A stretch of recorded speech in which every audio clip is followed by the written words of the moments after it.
There are three types of costs when looking at investing in property. There's your setup costs, so these are the things that you need to do before you actually buy the property.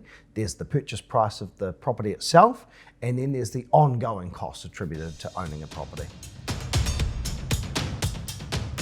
When you're looking at purchase price, it's important that you work around the median house value, and that's because that's the price point that most people are looking for. And so this is important because when you rent out the property, you want it to be affordable, and when you sell the property, you want it to be affordable as well. Auckland's a little bit different, however, because the median house value is so high. So often if people, particularly if you're investing from outside of Auckland, are looking at investing in Auckland, then you might want to go for something under that price.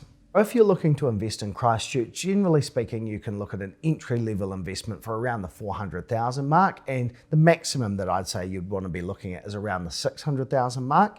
If you're looking in Wellington, that jumps up significantly, so you're probably looking entry level of 700,000 to maybe 850 would be the maximum that I'd be comfortable with. Generally speaking, if you're looking at Auckland, entry level is about 650. You might get something small for 620, but 650 would be more common. And then you'd probably go a maximum of around 850. Maybe 900,000 would be the absolute top end if you're looking for quite a high spec investment property. If you're looking in Hamilton, generally speaking, you can get an entry level investment for around 550, and you might go as high as 700,000.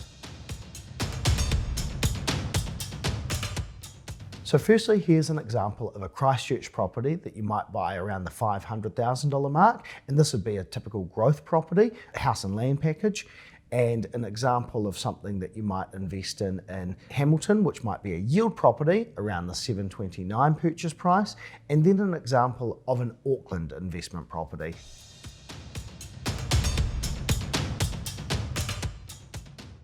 When you're looking to set up an investment property, some of the general price ranges that we would recommend would be allowing for a lawyer to do all the conveyancing and check over your contract. That's usually about $2,500 to $3,500.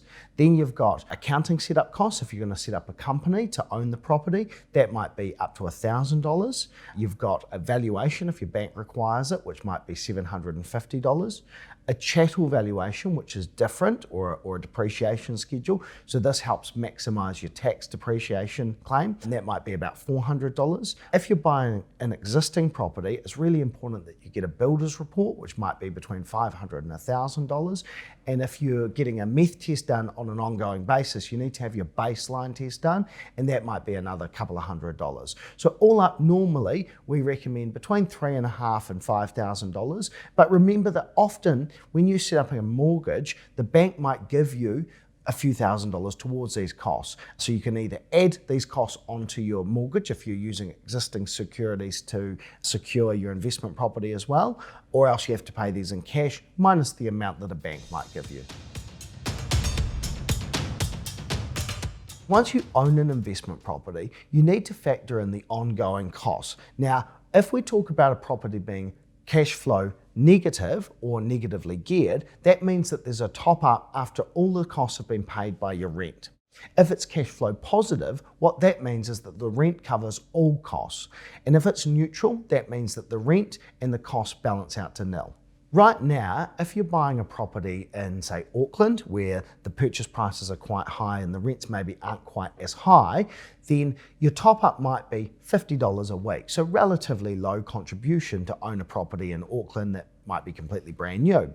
On the other hand, if you're buying something in some of the cheaper regions like Christchurch, your cash flow is probably either neutral or positively geared. If a property is negatively geared, generally that's because an investor has borrowed all of the money to invest, i.e. they're not putting in a cash deposit at all. Usually you would put in either a cash deposit at the start or you'd make an ongoing contribution towards the property ownership.